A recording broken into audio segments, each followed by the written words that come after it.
रवि और काव्या को इस घर में कुछ ज़्यादा महसूस नहीं हो रहा था, दिखाई नहीं दे रहा था। लेकिन इनके बच्चों को साफ तौर से इस घर में किसी अंकल और किसी आंटी की परछाई दिखाई दे रही थी। बच्चे काव्या और रवि दोनों से कह रहे थे कि पापा मम्मी अंकल आंटी इसी घर के अंदर है। लेकिन काव्या और रवि बच्चों को बार बार डांट कर चुप करा देते थे। पता नहीं क्यों, किस तरह से ये समझ नहीं पा रहे थे कि बच्चे सच बोल रहे हैं। काव्या और रवि को जब इस सच्चाई के बारे में पता चला, तब उन्हें महसूस हुआ कि हाँ, बच्चे एकदम सच बोल रहे थे।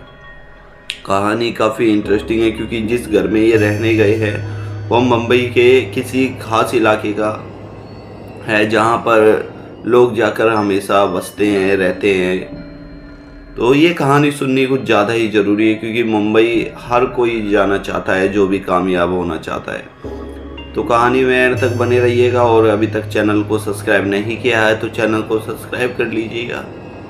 साथ ही बेल आइकन को प्रेस करें, ऑल के ऑप्शन को क्लिक करें ताकि कोई भी अपडेट वीडियो आपसे मिस ना हो पाए। चलिए कहानी की ओर बढ़ते हैं।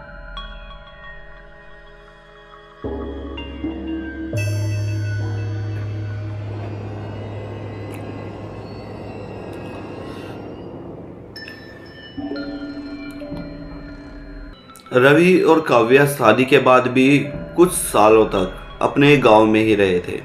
गांव में इतना काम व्यापार नहीं था। अपने खेत बाड़ी का थोड़ा बहुत काम कर गए, थोड़ी दो दिहाड़ी मजदूरी करके अपने घर का घाट गुजारा करते थे।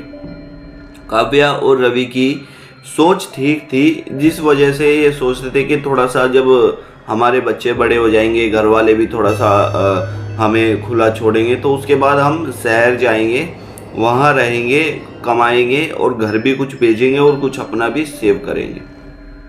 काव्या और रवि अब तैयार थे शहर जाने के लिए। काव्या और रवि दोनों मुंबई आकर रहने लगते हैं, एक रूम रेंट पर ले लेते हैं, वहाँ रहने लगते हैं। तो काव्या और रवि जिस रूम को रेंट पर लेते हैं वो काफ़ी गंदा था, मानो यहाँ से कई सालों से कोई ना आया हो, ना गया हो, ना यहाँ देखा वाली होती हो। तो रवि और काव्या ने काफ़ी मेहनत करी और इस घर को सुधार दिया। काव्या और रवि की एक बच्ची, एक बच्चा, दो थे, मतलब एक लड़का और एक लड़की, दो बच्चे थे।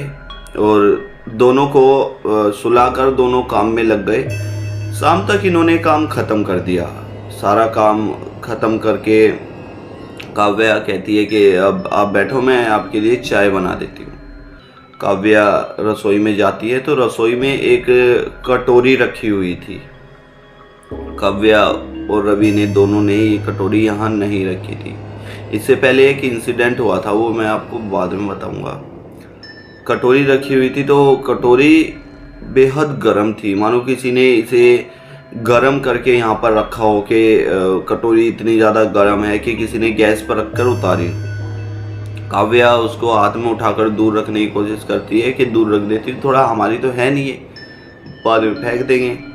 लेकिन काव्या का हाथ जल जाता है और काव्या अचानक से उस कटोरी को छोड़ देती है। वो कटोरी नीचे गिरती है, छन छन छन छन बजती है।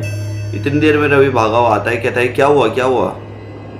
कहती है कि ये कटोरी ना जाने किसने यहाँ पर रखी है, इतनी गर्म कटोरी है, मेरा हाथ जला दिया। रवि ने जब देखा, सच में काव्या के हाथ पर निशान था। रवि कहता है कि कोई बात नहीं, किसी ने नहीं रखी होगी, ऐसी रखी होगी, कोई बात नहीं, मैं इसको बाहर कर देता हूँ। रवि उसे किसी चीज़ से उठाता है और घर के बाहर छोड़ जाता है। देखती है तो काव्या चाय पत्ती वो लाना भूल गए थे। चाय पत्ती और चीनी, अदरक, ये सब चीज़ें लाना भूल गए थे वो जल्दबाजी में, और शाम भी हो चुकी थी।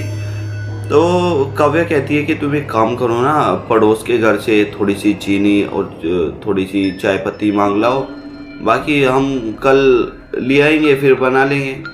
रवि कहता है कि चलो ठीक है, साइड वाले घर में जाता हूँ, थोड़ी सी चाय पत्ती और थोड़ी सी चीनी ले आता हूँ, हम बाद में ले आएंगे। रवि साइड वाले घर में जाता है और वहाँ जाकर कहता है कि हेलो, एक्सक्यूज मी सर, कैसे हो। हमें थोड़ी सी हेल्प चाहिए, हमें क्या थोड़ी चीनी चाय पत्ती मिल सकती है?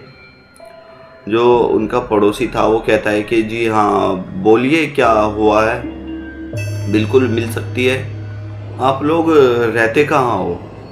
तो रवि बताता है कि ये जो आपके पड़ोस का घर है, हमने ये रेंट पर लिया है और अब हम यहीं रहते हैं। वो पड़ोसी कहता है तो यहाँ रहते हो तो आपको चीनी चाय पत्ती की क्या ज़रूरत है? आप दोनों यहाँ आ जाओ, घर पे बैठकर चाय वाय भी पी लेंगे और थोड़ी सी बातचीत भी हो जाएगी। रवि कहता है नहीं नहीं, हमारे साथ बच्चे भी हैं तो अच्छा नहीं लगता ऐसे, आप चाय पत्ती और चीनी दे दीजिए, हम घर जाकर ही बनाकर पी लेंगे। तो आदमी कहता है कि नहीं नहीं, कोई बात नहीं है, आप आ जाओ, भाभी जी को भी लेके आ जाओ और बच्चों को भी लेकर आ जाओ, थोड़ी बैठेंगे बातचीत करेंगे और सब ठीक हो जाएगा बातचीत करने से कि हम एक दूसरे को जान लेंगे। घर जाता है रवि, काव्या से बताता है तो देखता है बच्चे अंदर की तरफ खेल रहे हैं। अंदर एक रूम था गैलरी से होकर, तो बच्चों की आवाज़ आती है, बच्चे किसी से बात कर रहे थे। रवि आवाज़ लगाता है बच्चों को कि किससे बात कर रहे हो?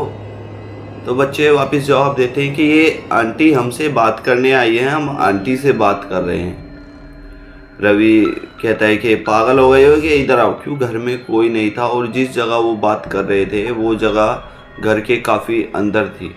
वहाँ पर किसी बाहर के आदमी का खड़ा होना या फिर बाहर के आदमी का आना नामुमकिन था। इनको दिखे बिना, इनको बोले बिना, इनकी जाने बिना घर में कोई आ नहीं सकता था ऐसे इतनी अंदर तक। दोनों तीनों जाते हैं अपने बच्चों को लेकर उस घर पे चाय वाय पीने के लिए। तो बैठते हैं तो चाय वाय पीते हैं। तो चाय पीते पीते अब बच्चे हैं, बच्चों को इतनी तहजीब थी, इतने समझदार थे कि जिस तरह से अपनी मम्मी से पूछ के, अपने पापा से पूछ के सारे काम करना कि पापा मम्मी ये मैं ले लूँ, ये मैं कर लूँ, यहाँ मैं चला जाऊँ, तो इस तरह के बच्चे थे। तो अपने मम्मी पापा को वो कहते हैं कि मम्मी पापा देखो, जो आंटी थी ना वो गेट पर खड़ी है। रवि का जो गेट था वो उन पड़ोसियों के घर से दिखता था जो जिनके घर वो चाय पीने के लिए गए थे। रवि देखता है तो कोई भी नहीं था। वो बोलता है पड़ोसी को कि देखो ना, बच्चे जब से आए हैं, जब से इसी तरह की कर रहे हैं बातें, शायद इनको ये घर पसंद आया है और ये इस घर में किसी को और को भी महसूस कर रहे हैं। क्या बात है, क्या है? तो वो आदमी कहता है कि अब समय आ गया है तुम्हें पता चलने का, तुम्हें बताने का। ये जो घर है इसमें आज तक कोई इसलिए नहीं आया है क्योंकि ये घर हॉन्टेड है। इस घर के अंदर जो पहले आदमी और औरत रहते थे, उनके बच्चे उन्हें अकेला छोड़कर चले गए, जिसकी वजह से उन्होंने दुखी होकर सुसाइड कर ली थी। और मेरा भी ये कहना है, लोगों का भी कहना है, लोगों की तो छोड़ो, मैं तो पड़ोसी हूँ, मैंने उन्हें खुद देखा है इस घर के अंदर अपने काम करते हुए, रहते हुए, बात करते हुए, खाते हुए, पीते हुए, सोते हुए। हाँ, वो इस घर के अंदर आज भी रहते हैं। ये बात सुनकर रवि और काव्या के पैरों तले जमीन खिसक गई। रवि और काव्या इस घर को छोड़कर जाने ही वाले थे, लेकिन जब पड़ोसी ने बताया कि वो किसी को हार्म नहीं पहुंचाएंगे, आप थोड़ी सी पूजा वूजा करवा लो घर में, फिर सब ठीक हो जाएगा। उसके बाद रवि और जो काव्या ने थोड़ी पूजा वूजा कराई। उसके बाद थोड़ा सब कुछ ठीक हुआ और बच्चे भी किसी को ना महसूस करते, ना किसी को देखते। आज की स्टोरी में इतना ही था। कैसी लगी हमें कमेंट सेक्शन में ज़रूर बताना। साथ ही चैनल को सब्सक्राइब करना, ऑल के ऑप्शन को क्लिक करना। आप कमेंट सेक्शन में बता सकते हैं आपको कोई स्टोरी चाहिए, कहानी चाहिए तो आप बता सकते हैं। नमस्कार, जय भोलेनाथ, धन्यवाद।